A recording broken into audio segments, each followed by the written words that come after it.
Hello everyone. तो आज अपन सीखने वाले हैं कि जो नोड है वो लिंक लिस्ट के बिल्कुल एंड में कैसे इंसर्ट कर सकते हैं।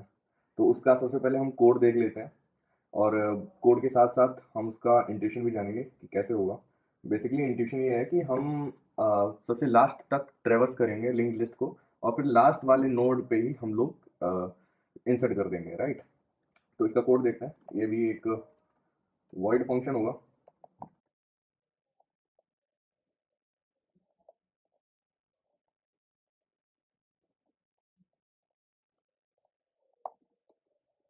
तो हमारा हमेशा एक रूल रहता है ना कि जब भी हमको कोई भी चीज़ इंसर्ट करनी हो लिंक लिस्ट में तो सबसे पहले हम उसका एक नोड बनाएंगे, राइट। तो वही हम करने वाले हैं। एक नोड बनाएंगे यहाँ पर हम लोग। नोड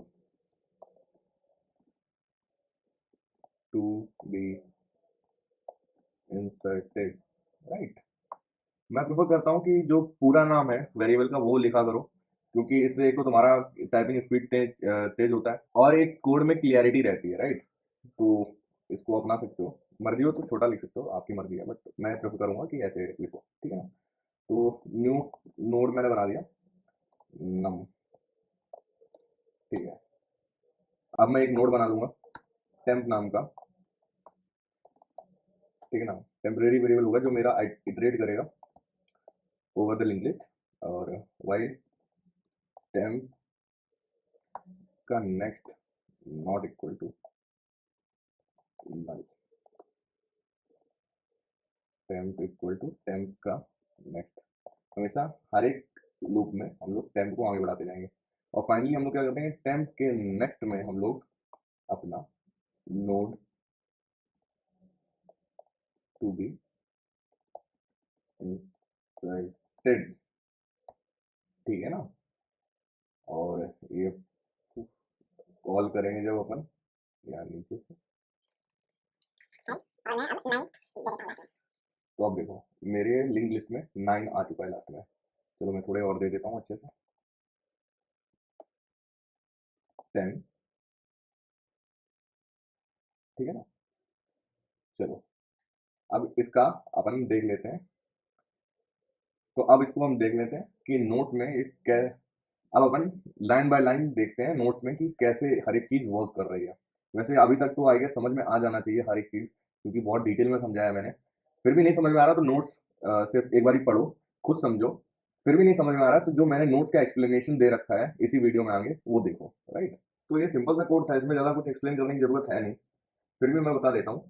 ये हमने एक फंक्शन वॉइड का कॉल किया। वॉइड क्यों? क्योंकि इसमें से हम लोग कुछ भी रिटर्न नहीं कर रहे हैं, ठीक है ना। रिटर्न करने की ज़रूरत है, राइट। और ये क्या काम करता है, ये हमारा पास बाय रेफरेंस है। इससे क्या होता है, जो एक्चुअल हेड होता है वो हमारे पास इस फंक्शन में आ जाता है, ठीक है ना। तो एक कोई दूसरी कॉपी नहीं बनती है। जो मेन इंट, मेन में जो हमारा हेड बना रखा है ना, हेड, तो इसी हेड में आगे एंटर होते हैं, ठीक है ना। मैंने आगे आगे क्यों लिखा हूँ, बट फिर भी आप समझ गए होंगे, ठीक है ना। चलो अब नेक्स्ट लाइन में क्या हो रहा है। नेक्स्ट लाइन में मैंने एक नया नोट टू इंसर्ट नाम का एक वेरिएबल बना दिया और नेक्स्ट लाइन में हमने एक टेम्परेरी वेरिएबल बनाया जिसमें हमने हेड का एड्रेस दे दिया, राइट। तो अब वाइल लूप रन किया जब तक टेम्प का नेक्स्ट हमारा नल नहीं हो गया। अब आप अगर एक बिगिनर हो तो आप कंफ्यूज हो गए होगे कि यार टेम्प का जो नेक्स्ट है, ठीक है ना। अगर मैं यही चीज डिस्प्ले में देखूं, ठीक है ना, ये चीज जब डिस्प्ले में थी तब तो ऐसा कुछ नहीं हुआ था। तब तो मैंने temp not equal to null ले रखा था। ऐसा क्यों है? तो मैं एक्सप्लेन कर देता हूँ इस केस में ऐसा क्यों है। मान लो, ठीक है, फॉर एग्जांपल यहाँ पर ये ना होके लिखा है टेम्प का next not equal to null, ये लिखा है, ठीक है ना, instead of temp not equal to null, ठीक है ना। तो अभी क्या होगा, जब इटरेट करेगा इस लूप में टेम्प, तो टेम्प पहले यहाँ पहुंचेगा, ठीक है ना। वन टेम्प का डेटा प्रिंट हो जाएगा। फिर कंडीशन चेक होगी क्या टेम्प का नेक्स्ट नल है। अगर नल नहीं है तो आगे बढ़ेंगे।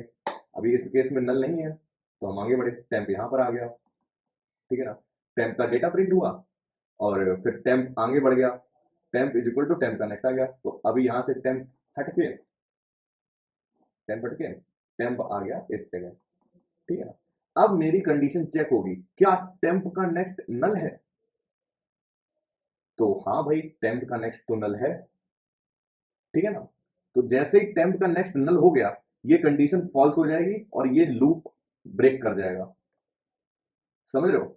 और मेरा ये वाला नोड कभी प्रिंट होगा ही नहीं, इसीलिए यहां पर हम लेते हैं temp not equal to null, समझ रहे हो। और अब इस केस में क्या, मुझे एक्चुअली जैसे पिछले वाले एग्जांपल में था 1 2 3 नल, राइट। तो पिछले वाले केस में हमें जरूरत पड़ रही थी नल पे पहुंचने की, ताकि ये वाला जो एलिमेंट है वो प्रिंट कर सके। इसमें हमें सिर्फ यहां तक पहुंचना है, ठीक है ना, क्योंकि इस नोड के आगे हमको एलिमेंट डालना है, ना कि नल के आगे। अगर ये वाला जो टेम्प है यहाँ नल पे पहुंच जाएगा और फिर आगे का कोई एड्रेस चेक करेगा कि नल के नेक्स्ट में क्या है, तो यहाँ पर सेगमेंटेशन फॉल्ट दे दिया जाएगा, ठीक है ना, ऐसे सेगमेंटेशन फॉल्ट दे दिया जाएगा। इसीलिए इसीलिए मुझे टेम्प का नेक्स्ट नल चेक करना है। टेम्प का नेक्स्ट नल का मतलब क्या है, इसका साफ साफ मतलब यह है कि मुझे बस लास्ट एलिमेंट पे पहुंचना है, ठीक है ना। इसका मतलब है लास्ट एलिमेंट पे पहुंचना है, ना कि लास्ट एलिमेंट प्रिंट करना है, समझ रहे हो। तो इस मेथड से हम लोग लास्ट एलिमेंट पे पहुंचते हैं। कंफ्यूज मत हो जाना, बहुत लोग स्टार्टिंग में कंफ्यूज रहते हैं कि इसका यहाँ पे ऐसा क्यों किया, यहाँ पे ऐसा क्यों किया, तो ये इस वजह से है, ठीक है ना। तो अब नेक्स्ट वीडियो में हम देखेंगे कि हम लोग एक ही फंक्शन से insert at beginning and insert at end and insert at middle of the link list कैसे कर सकते हैं, ठीक है ना। तो चलो अभी अपन चलते हैं और ये वीडियो समाप्त करते हैं। अगर कोई भी डाउट हुआ करे तो तुरंत कमेंट में रीच आउट किया करो, ठीक है ना, सबके जवाब दे दूंगा मैं। चलो तब तक के लिए बाय।